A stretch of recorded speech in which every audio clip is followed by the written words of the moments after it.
Okay, अस्सलाम वालेकुम। मैं इकरा इंग्लिश स्कूल धापोड़ी पुणे से हूँ। वो एक इस्लामिक स्कूल है। मैं वहाँ 7 साल से पढ़ा रही हूँ एज अ टीचर।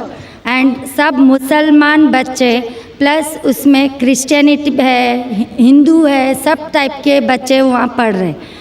उसमें एक ख़ास बात मुसलमान लोगों को मैं कहना चाहती हूँ कि उन लोग में इतनी तो इंसानियत है कि उन्होंने कभी भेदभाव नहीं किए। आज वो स्लम एरिया है, लेकिन वो स्लम एरिया होते हुए भी कुछ मेंबर्स सब मुसलमान हैं, लेकिन वो लोग जितना आदर भाव से सम्मान दोनों लोगों को दे रहे हैं, उसके लिए मैं वो तारीफ़ करना चाहती हूँ। वो बात ठीक है, लेकिन सर आपके लिए मेरा एक सवाल ये है कि आपके इतने फॉलोवर्स हैं, आज वो दिख कर आ रहा है जो फॉलोवर्स है, तो आप प्लीज़ आपसे रिक्वेस्ट है कि पीस टीवी चैनल से आपके बातें हमारे तक पहुंच रही है, तो आप प्लीज़ हमारे लिए सही न्यूज़ चैनल का बंदोबस्त करिए। वो भी please sir, 1 minute, I want 1 minute मोर। बहुत दिन से लाइन लगाकर बहुत सवाल थे, लेकिन I am doing very short. और एक बात है कि आज जो अफवाह है, एक मुसलमान बम विस्फोट में पकड़ा गया। आज मैं मुसलमान लोगों में खड़े होकर उनकी तारीफ नहीं करना चाह रही। फैक्ट एंड फ्रैंक स्पीकिंग कि मेरा ये कहना है, 2 दिन के बाद न्यूज़ में ये माना जाता है कि कोई और था। ठीक है, आप लोगों से, आपसे ये चाहती हूँ कि आप हमारे तक सही न्यूज़ पहुँचाने की कोशिश करिए कि आपके चाहने वाले काफ़ी हैं। मैं पूना में भी आपका प्रोग्राम देख चुकी हूँ, आपके बहुत फॉलोवर्स हैं।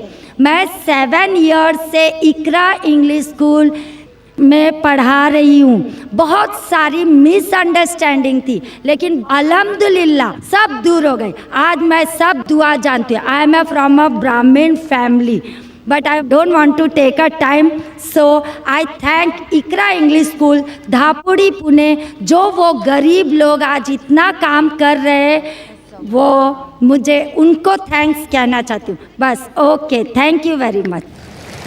बहन ने अच्छा सवाल पूछा है। सवाल के पहले ये कहा कि वो एक इस्लामिक इकरा स्कूल में पढ़ाती है, टीचर है दापोली पूना में, और वहाँ के मुसलमान बच्चे, हिंदू बच्चे, क्रिश्चियन बच्चे हैं, लेकिन मुसलमान बच्चे आपस में भेदभाव नहीं करते, जात पात में नहीं मानते। बिल्कुल अच्छी बात है, अल्हम्दुलिल्लाह। बहन का सवाल है कि मेरे मानने वाले बहुत है, ये मैं नहीं जानता हूँ, अल्लाह सुब्हानहू व तआला का करम है। जैसा मैंने कहा कि मैं नाचीज़ हूँ, मैं कोशिश करता हूँ कि इस्लाम का पैगाम फैलाऊँ, और इस्लाम के पैगाम के वजह से माशाअल्लाह कई लोग माशाअल्लाह इस पैगाम को सुनते हैं। लेकिन जब भी जिसके भी फॉलोअर्स बढ़ते हैं, उसके दुश्मन भी बढ़ते हैं साथ साथ। और हम जानते हैं कि दुनिया में सबसे ज़्यादा माना हुआ शख्स, सबसे बेहतरीन इंसान इस दुनिया में मोहम्मद सल्लल्लाहु अलैहि वसल्लम, इसमें कोई शक नहीं, मोहम्मद सल्लल्लाहु अलैहि वसल्लम। लेकिन सबसे ज़्यादा किताबें अगर कोई शख्स के खिलाफ लिखी गई है, वो मोहम्मद सल्लल्लाहु अलैहि वसल्लम के खिलाफ। बहन का सवाल है कि वो पीस टीवी देखती है, पीस टीवी से खुश है, पीस टीवी से इस्लाम का पैगाम फैल रहा है। वो चाहती है कि एक ऐसा चैनल शुरू करूं मैं जो सही न्यूज़ इंसानों तक पहुंचाए। आप गोया के मेरे दिल में झांक के मेरे दिल की बात कह रही है। सर एक क्वेश्चन लास्ट ये एक sir 1 minute, just a minute. आज सारी दुनिया की अर्थव्यवस्था बर्बाद हो रही है। साम्यवादी रूस की अर्थव्यवस्था लगभग समाप्त हो गई है। पूंजीवादी अर्थव्यवस्था खत्म होने के कगार पर है। क्या यह सही समय नहीं है कि मुस्लिम अर्थव्यवस्था को लागू कर दिया जाए? Thank you sir. माशाल्लाह, बहन का काफ़ी मुताल्ला है इस्लाम के बारे में, और वो कह रही है कि इस्लाम सारे जहां में लागू होना चाहिए। वही मैं कहता हूँ, this Quran is the constitution. हर मुल्क का कॉन्स्टिट्यूशन होता है, ये इंसानियत का कॉन्स्टिट्यूशन है कुरान। इसीलिए इस कॉन्फ्रेंस का टाइटल है peace the solution for humanity. Islam इंसानियत के लिए हल। जितना इस्लाम फैलेगा उतनी ही इंसानियत की मुश्किलात दूर होगी। और ये कुरान इज़ द कॉन्स्टिट्यूशन। अगर ये कॉन्स्टिट्यूशन सारी दुनिया में लागू हो जाएगा, इंशाअल्लाह इस दुनिया के इंसानियत की सारी मुश्किलात दूर हो जाएंगी। आपने जैसे फरमाया कि एक न्यूज़ चैनल होना चाहिए, ये मेरी ख्वाहिश है। कई साल पहले एक ख्वाहिश थी कि एक इस्लामिक चैनल शुरू करूं, और जानता हूं कि इस्लामिक चैनल शुरू करना ये कोई खाने की बात नहीं, इट्स एन हरक्यूलेंट टास्क। शुरू करने के बाद इस्लाम के मुताबिक, कुरान और हदीस के मुताबिक चलाना तो और मुश्किल काम है। ये अल्लाह ताला, और मैं हमेशा समझता हूँ कि अगर जो भी चीज़ आप करना चाहते हैं, आपको जो भी अल्लाह ताला ने दिया है वसाइल, उससे शुरू करो। आपके पास 100 रुपया, शुरू करो, रुको मत। जब वसाइल आएंगे तो शुरू करूँगा। हमने शुरू किया हमारे इदारे के ज़रिए, अल्लाह ताला ने हमारी मेहनत को कबूल फरमाया। अभी एक पीस टीवी माशाअल्लाह है, जो तकरीबन 3 साल पहले शुरू हुआ, 2 साल 10 महीने, और अल्लाह की मदद है अल्हम्दुलिल्लाह सुम्मा अल्हम्दुलिल्लाह। ये पीस टीवी अभी सारी दुनिया में मौजूद है। 3 महीने पहले सिर्फ साउथ अमेरिका में मौजूद नहीं था, अल्लाह की मदद से 3 महीने से साउथ अमेरिका में भी मौजूद है। क्योंकि साउथ अमेरिका में अंग्रेज़ी बहुत कम लोग बात करते हैं, क्यों हम कोशिश करें, लेकिन अल्लाह ताला ने वो भी कर दिखाया अल्हम्दुलिल्लाह। और हमारा इरादा है कि एक पीस नेटवर्क हो, और उस पीस नेटवर्क में एक चैनल पीस न्यूज़ भी हो। मैं चाहता हूँ कि आप दुआ करें, एक ऐसा चैनल हो जो सही न्यूज़ दे। अक्सर channel, news channel, they are governed by politicians. जो न्यूज़ चैनल की आमदनी है, they behave like groups supporting political parties और डिफरेंट व्यू पॉइंट्स। कोई भी चैनल लो आप, उनकी जो आमदनी है वो एडवर्टीजमेंट नहीं है, दे आर प्रेशर ग्रुप्स। और मैं जानता हूँ, जैसे मैं तकरीर में कहा था, इस टेररिज्म मुस्लिम मोनोपोली, क्या आतंकवाद मुसलमान की विरासत है, पूना में आपने सुना होगा। और मैंने कहा था कि मेरे नज़दीक ये पॉलिटिशियंस है जो मेन जिम्मेदार है आतंकवाद के। और एक न्यूज़ चैनल कायम करना विदाउट पॉलिटिकल सपोर्ट, मैं नहीं जानता कोई न्यूज़ चैनल आज है जो पॉलिटिकल सपोर्ट के बिना चल रहा है। न्यूज़ चैनल कायम करना बहुत मुश्किल है। न्यूज़ चैनल कायम करके कुरान और हदीस के मुताबिक चलाना बहुत बहुत मुश्किल है। मैं चाहता हूँ कि आप सब दुआ करें कि अल्लाह सुब्हाना व तआला हमसे ये भी काम करवाए कि इंशाअल्लाह मुस्तकबिल में एक ऐसा चैनल हो जो सिर्फ मुसलमानों के लिए नहीं, गैर मुसलमानों के लिए भी एक साफ़ सुथरा न्यूज़ चैनल हो जो हक़ की बात फरमाए। क्योंकि अल्लाह ताला फरमाते सूरह इसरा में, सूरह नंबर 17 वर्स नंबर 81 में, वकुल जाल हक़ वज़ाक़ल बातिल इन्नल बातिल कान ज़हूक़ा। कहो कि हक़ आ चुका है और बातिल ख़त्म होने वाला है, क्योंकि बातिल फ़ी नफ्से ख़त्म होने वाला है। Hope the answer the question is. जी हाँ, माइक नंबर 1 से भाई सवाल कर सकते हैं। जाकिर हुसैन नाइक साहब, धन्यवाद। आपने आज काफ़ी अच्छी बातें बताई। मेरा नाम मनोहर रणपी से है। मैं महाराष्ट्रियन फैमिली से ताल्लुक़ रखता हूँ और कवि हूँ। मराठी में कवि बोलते हैं, उर्दू में शायर बोलते हैं आप लोग, और मराठी में गज़लें लिखता हूँ। तो इसके लिए काफ़ी उर्दू शायरों की दीवानों का अभ्यास मुझे करना पड़ा। आपने खुदा के तसव्वुर के बारे में आज लेक्चर दिया है। अलग अलग मज़हब में खुदा का तसव्वुर क्या होता है। तो आपके मुस्लिम कम्युनिटी में काफ़ी शायर है जिनका रुतबा बहुत बड़ा है। तो मैं ये पूछना चाहता हूँ कि इसमें सूफ़ीज़म को मानने वाले कई शायर हैं, जैसे अमीर खुसरो है, गालिब है। वो कहते हैं कि एक तू ही तो है जहाँ में सनम, फिर ये हंगामा है खुदा क्या है। इस तरीके से खुदा का तसव्वुर करने वालों को क्या आप इस्लाम कबूल करने वाले मानते हैं क्या, मुसलमान मानते हैं क्या? ये मुझे बताइए ज़रा। भाई साहब का सवाल है कि कवि है, शायर है, मनोहर भाई साहब भी माशाल्लाह शायर है। वो ये कहते हैं कि शायर जब खुदा का तसव्वुर बयान करता है अपनी कविता में या अपने शायरी में, तो क्या आप मानते हैं ये सही है कि गलत है? जो भी कवि, जो भी शायर खुदा का तसव्वुर बयान करता है अपने शायरी में या अपनी कविता में, अगर वो कुरान के मुताबिक है, अल्लाह के रसूल के मुताबिक है, तो वो सही कवि है, सही कविता है, सही शेर है। लेकिन अगर वो कुरान के खिलाफ है और सही हदीस के खिलाफ है तो गलत है। इसीलिए मैंने मेरी तकरीर में कहा कि एक तौहीद अल-अस्मा व सिफ़ात, अगर वो तौहीद अल-अस्मा व सिफ़ात, तौहीद रुबूबिया, तौहीद अल-इबादा के खिलाफ नहीं है तो बिल्कुल सही है। लेकिन कई बार शायर बहक जाते हैं और खुदा का तसव्वुर करते करते बहक जाते हैं और शिर्क करते हैं। लेकिन अगर वो कुरान के मुताबिक है, सही हदीस के मुताबिक है तो बिल्कुल सही है। और जितने भी शायर, मैं तो शायर नहीं हूँ, ना मैं उर्दू दान हूँ न फ़ारसी जानता हूँ, लेकिन जितने भी शायर हैं, सबसे बेहतरीन शायर जिसने अल्लाह सुब्हानहू व तआला के बारे में कहा और इस्लाम का पैगाम बयान किया है वो है अल्लामा इकबाल। इसीलिए कल एक नशिश थी, शिकवा जवाब शिकवा, जो अल्लामा इकबाल का था माशाअल्लाह। उसने शिकवा किया अल्लाह से, किस तरीके से इंसान शिकवा करता है। काफ़ी लोग ने फतवा लगाया कि वो काफिर है। बाद में उनने जवाब दिया, शिकवा का जवाब दिया। जवाब इतना बेहतरीन था माशाअल्लाह कि अल्लाह ने उनके कलाम में तासीर दी माशाअल्लाह। लेकिन जो भी कवि, जो भी शायर कोई भी शायरी करता है, कविता लिखता है, कुरान और सही हदीस के मुताबिक है वो सही है। अगर इसके खिलाफ है, चाहे कोई भी मज़हब का हो, तो वो गलत है। Hope that answers the question. Mic number 2 में अगर कोई नॉन मुस्लिम भाई हो तो सवाल कर सकते हैं। Yeah, I believe finally I got the time to ask the question. Okay, this is related to the topic you taught today, that is Islamic concept of God, or means you concluded with that. My question is, you used Surah chapter 112 and you said that it is the acid test for any religion or any concept which has to go through it. Now, in this Surah chapter 112, in verse 1, it says, Qul huwallahu ahad.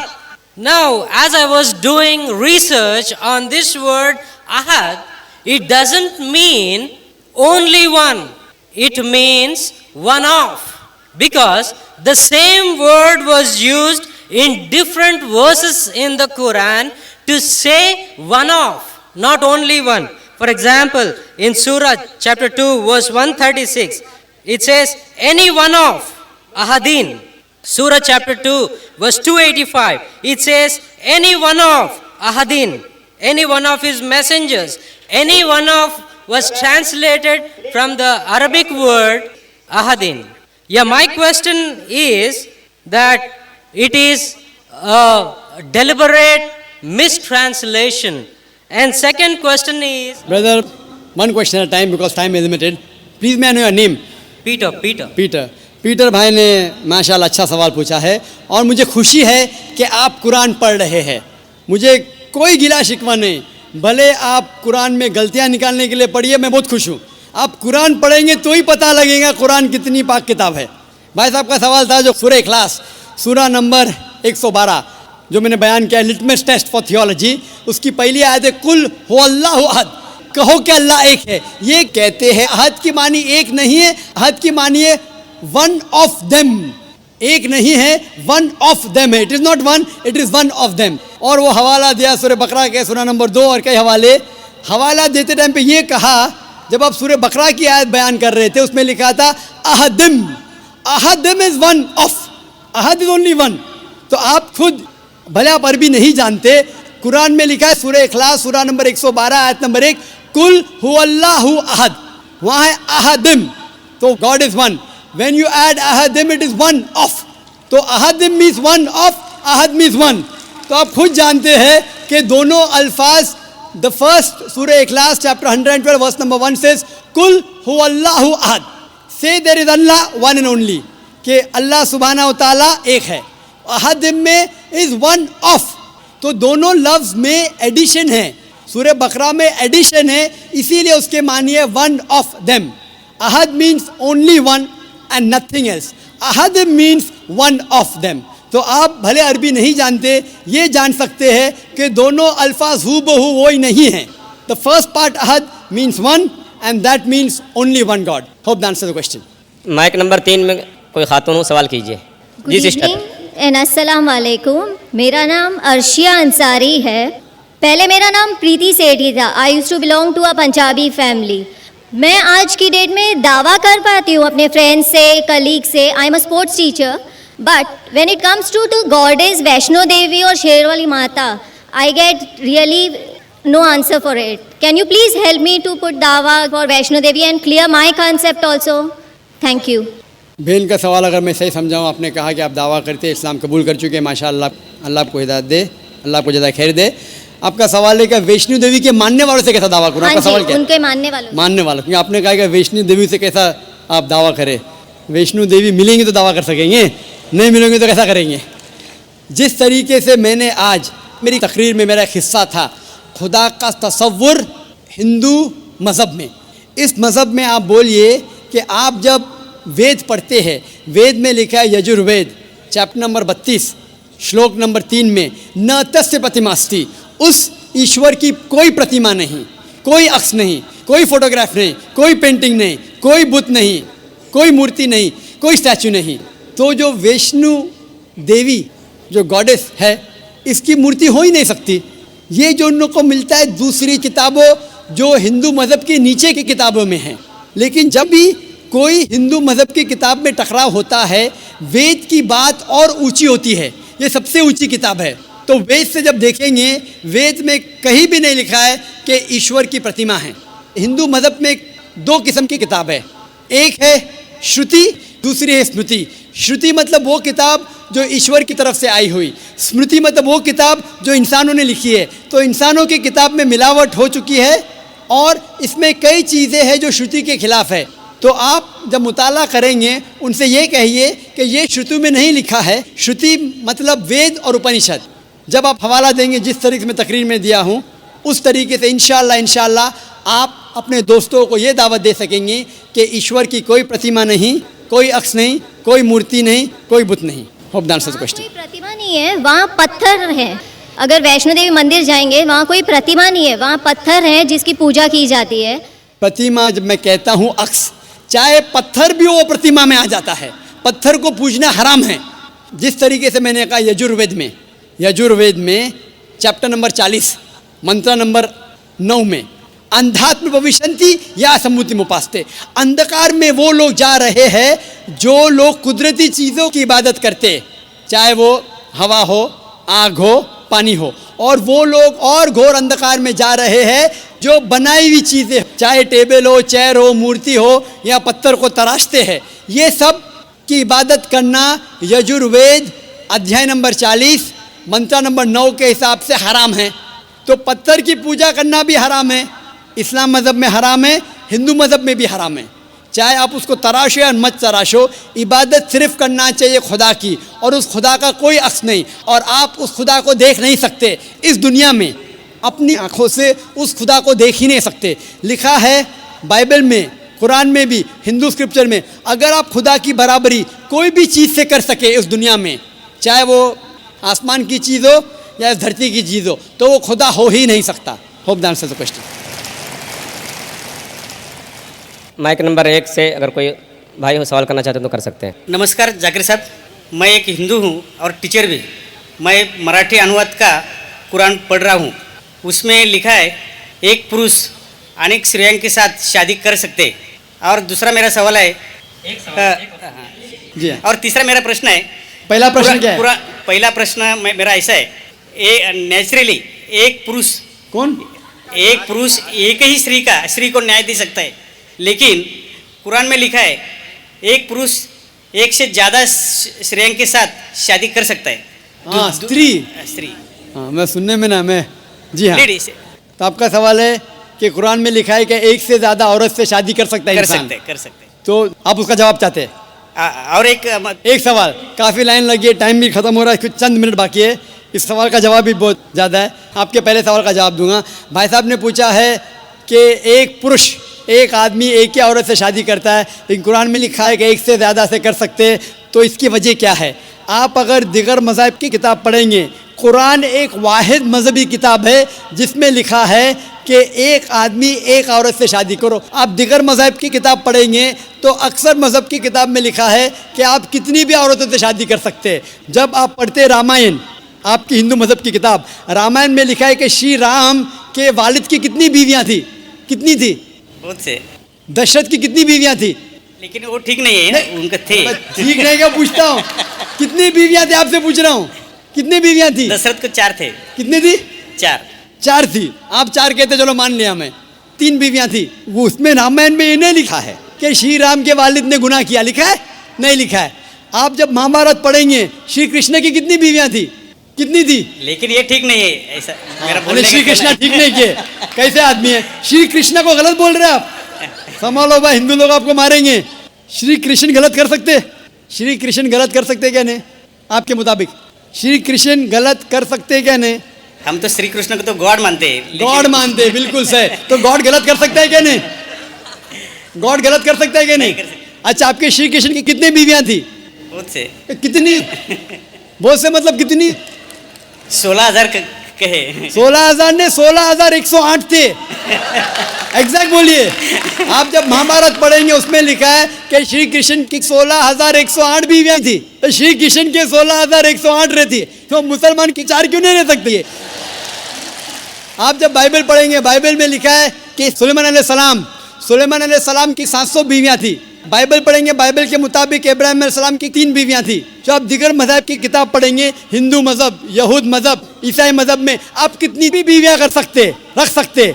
लेकिन इस्लाम में, कुरान में लिखा है, सूरह निसा में सूरह number 4 आयत number 3 में, क्या marry women of choice in 2, 3 or 4, but if you can't do justice marry only one. आप अपनी मनपसंद औरतों से शादी कर सकते, 2, 3 या 4, लेकिन अगर आप इनके दरमियान अदल नहीं कर सकते तो सिर्फ एक से शादी करो।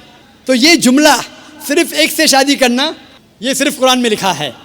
हिंदू मजहब के हिसाब से, ईसाई मजहब के हिसाब से, यहूद मजहब के हिसाब से आप कितनी भी शादी कर सकते, 5, 10, 1000, 16,000, कोई ममानियत नहीं। कुरान में आप ज़्यादा से ज़्यादा कर सकते 4, लेकिन अगर बीवियों के दरमियान अदल नहीं कर सकते तो सिर्फ एक। तो ये आज सिर्फ कुरान में। अभी देखेंगे क्यों इस्लाम में एक मर्द को एक से ज़्यादा बीवी करने की इजाज़त है। आम तौर पे लड़की और लड़का, male and female are born in equal proportion. हाँ, लेकिन आप कोई भी डॉक्टर से पूछिए, जो बच्चों का डॉक्टर है, पीडियाट्रिशियन, वो कहेगा कि the female child is the stronger sex. जो फीमेल लड़की है, जो बच्ची है, वो लड़के से ज़्यादा ताकतवर है मेडिकली। ताकतवर मतलब मेडिकल जर्म्स को फाइट करने के लिए, बीमारियों के खिलाफ लड़ने के लिए। A female child can fight the germs and disease is much better. So paediatric age itself में लड़के की मौत लड़की से ज़्यादा है। जब जिंदगी आगे बढ़ती है, हम देखते हैं कि कई लोग मर रहे हैं एक्सीडेंट में, शराब की वजह से, ड्रग की वजह से, because of accident, because of war. अक्सर मर्द लोग ज़्यादा मर रहे औरत से। आज की तहकीक ये कहती है कि दुनिया में औरत मर्द से ज़्यादा है। सिर्फ न्यूयॉर्क के अंदर 10 लाख से ज़्यादा औरतें मर्द से ज़्यादा है। सिर्फ यूएसए में 7.8 million females, 78 lakh females are more than males. In Germany alone 50 lakh female male से ज़्यादा है। यूके में सिर्फ 40 लाख औरतें आदमियों से ज़्यादा है। रशिया में 90 लाख औरतें आदमी से ज़्यादा है। अल्लाह सुब्हानहू व तआला जानता है कितनी लाखों औरतें, करोड़ों औरतें आदमी से ज़्यादा है। सिर्फ चंद ममालिक में, इंडिया और दिगर थर्ड वर्ल्ड कंट्री में, औरतें मर्द से कम है, क्योंकि हिंदुस्तान में फीमेल इन्फेंटिसाइड है, फीमेल फीटिसाइड है। बच्चा पैदा होने के पहले पता चल जाता लड़की है तो उसको अबॉर्शन करो। लड़की पैदा होती है, तमिलनाडु गवर्नमेंट हॉस्पिटल के हिसाब से 10 लड़कियां जब पैदा होती है, 10 में से 4 का कत्ल किया जाता है। ये नाजायज़ चीज़ जब ख़त्म होंगी तो हिंदुस्तान में भी लड़कियों की तादाद आदमियों से ज़्यादा होगी। हम जब तहकीक करते पता चलता है कि दुनिया में करोड़ों औरतें मर्द से ज़्यादा है। मिसाल के तौर पे आपकी बहन या मेरी बहन यूएसए में रह रही है और मार्केट सैचुरेटेड है, हर आदमी ने एक औरत से शादी कर ली, फिर भी 78 लाख 7.8 मिलियन फीमेल को शोहर नहीं मिलेगा। हो सकता है कि आपकी बहन या मेरी बहन उन 7.8 मिलियन फीमेल में से जिनको शोहर नहीं मिला, उनके लिए सिर्फ 2 रास्ते हैं। एक रास्ता है कि वो ऐसे आदमी से शादी करे जिसकी बीवी मौजूद है, या वो बाज़ार की औरत बन जाए, बाज़ार की जीनत बन जाए। आप कहेंगे जाकिर बाज़ार की जीनत, इतना वाहियात लफ्ज़, ये सबसे सोफिस्टिकेटेड वर्ड है, पब्लिक प्रॉपर्टी, इससे अच्छा वर्ड मैं इस्तेमाल ही नहीं कर सकता हूँ। और कोई भी मॉडेस्ट लड़की औरत ये कहेंगी कि जब दोनों के बीच में चॉइस है, मैं पसंद करूँगी एक आदमी की बीवी बनूँ जिसकी बीवी मौजूद है, बनिस्बत बाज़ार की जीनत बनूँ। और आप देखते हैं कि यूएसए में एक आदमी 8 औरतों से जिना करता है शादी करने के पहले। कितने? 8। कोई करता है 2, कोई करता है 4, कोई नहीं करता है, कोई 20। एवरेज स्टैटिस्टिक्स कहती है कि 8 औरतों से जिना करता है शादी करने के पहले। शादी करने के बाद नहीं लिखा है कितनी। ये यूएसए ये नहीं तस्लीम करता कि 2 बीवी। क्यों? इस्लाम में जब एक औरत एक आदमी की बीवी बनती है, जिसकी बीवी है, दूसरी बीवी बनने के बावजूद उस औरत को इज्जत मिलती है, उसकी आबरू रहती है, उसको सारे अपने हुकूक मिलते हैं। जब बाज़ारी औरत को, बाज़ार की जीनत की औरत को अपने हुकूक नहीं मिलते, उसकी इज्जत नहीं रहती, उसकी आबरू नहीं रहती। इसीलिए इस्लाम में कुछ आदमियों को एक से ज़्यादा बीवी करने की इजाज़त है, ताकि औरतों की इज्जत इस दुनिया में बरकरार रहे। Hope the answers the question. वक्त की कमी होने की वजह से सिर्फ हम एक आखिरी सवाल कबूल कर सकते। एक आखिरी सवाल। जी मेरा नाम अमित दास है। अस्सलाम वालेकुम। जी मेरा नाम आशीष है। अस्सलाम वालेकुम। मैं इस्लाम कबूल करना चाहता हूँ। सर मेरी एक प्रॉब्लम थी सर, क्या घर वाले को कैसे, तो आपकी स्पीच मैंने सुना कि घर वाले को मतलब जो जो बोले उस पर अमल करे सर वो, और आपकी सीडी सर वो मुझे चाहिए थे कि मैं घर वाले के साथ बैठ कर देखूँ। माशा, आपका नाम क्या है भाई साहब? जी आशीष। आशीष। और आपने पहले क्या कहा? सुनाई नहीं दिया। सबसे पहले क्या कहा आपने? सर मैं अपने घर वालों के साथ। आप अपने घर वालों के साथ अपनी तकरीर सुनिए और चाहते हैं कि सीडी मिले? जी। और उसके अलावा और कुछ कहा आपने? मैं सुनाई नहीं दिया। सर मैं इस्लाम कबूल करना चाहता हूँ। आप इस्लाम कबूल करना चाहते हैं? जी हाँ। भाई साहब मैं पूछना चाहता हूँ कि आप पे किसी ने ज़बरदस्ती की? जी नहीं। आप पे किसी ने जोर डाला? नहीं। जी नहीं। आप अपनी मर्जी से इस्लाम कबूल करना चाहते? जी जी। आप मानते हैं कि खुदा एक है? जी जी। आप मानते हैं कि मोहम्मद सल्लल्लाहु अलैहि वसल्लम आखिरी पैगंबर है? जी। अब मैं अरबी में कहूँगा, आप दोहराइए। जी। अशहदु अल्लाह इलाहा इल्लल्लाह व अशहदु अन्ना मुहम्मदन अब्दुहु व रसूलुहु। मैं गवाही देता हूँ कि अल्लाह के अलावा कोई माबूद नहीं है और मोहम्मद सल्लल्लाहु अलैहि वसल्लम उसके बंदे और पैगंबर है। माशाअल्लाह आप मुसलमान हो चुके। और इंशाअल्लाह मैं वॉलंटियर से कहूँगा कि आपको मेरी पूरे डीवीडी का एक सेट, जो मेन डीवीडी का सेट है, आपको गिफ्ट करे, आपके और आपके ख़ानदान के लिए। और हम अल्लाह से दुआ करते हैं कि आपकी जिद्दोजहद को कबूल फरमाए और इस दुनिया और आखिरत में आपको अजर दे। एक आखिरी सवाल बहनों की तरफ से और फिर हम सेशन को एंड करेंगे इंशाअल्लाह। बहनों में कोई अगर नॉन मुस्लिम बहन हो तो उनको मौका दिया जाए। खातून में कोई बहन हो, कोई नॉन मुस्लिम बहन हो तो कर सकती हैं सवाल। My name is Shweta. I'm a non-Muslim.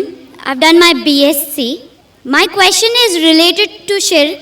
If a revered sister is pressurized by a non-Muslim family to first have a Hindu ritual ceremony for her marriage and then the nikah, is it permissible or will it be considered as a shirk? बहन ने सवाल किया है कि अगर एक नौ मुस्लिम, अगर उसके फैमिली प्रेशर करती है कि शादी के वक्त पहले हिंदू रिचुअल्स के हिसाब से शादी हो और फिर निकाह हो, तो क्या ये इजाज़त है? अक्सर गैर इस्लामिक शादियाँ जितने हैं, इस्लाम के अलावा दिगर मज़ाहब के शादी है, उसके अंदर शिरकियाना कलमात होते हैं, उसमें शिरक होता है। तो ये करना बिल्कुल गलत है। और इवन इसके अलावा आप अगर कोर्ट मैरिज करती है, जिसे कहते हैं कोर्ट मैरिज, जब आप कोर्ट मैरिज करती है तो आप ये कबूल करती है कि हम में अगर इख्तिलाफ होगा तो ये कोर्ट का कानून मुझ पे लागू होगा, वो भी शिरक है। क्योंकि हमारा मुसलमान का कानून है कुरान। अगर निकाह करने के अलावा कोई सिविल मैरिज कोर्ट में करता है, मेरे मुताबिक वो भी शिरक है। हम मानते हैं कि अल्लाह सुब्हानहू व तआला खालिक है और ये कुरान हमारा कॉन्स्टिट्यूशन है। जब हम कोर्ट मैरिज करते हैं, हम ये मानते हैं कि ये कोर्ट के रूल्स हम पे लागू होंगे, वो भी शिरक है। तो निकाह सिर्फ कुरान और हदीस की रोशनी में होना चाहिए। अगर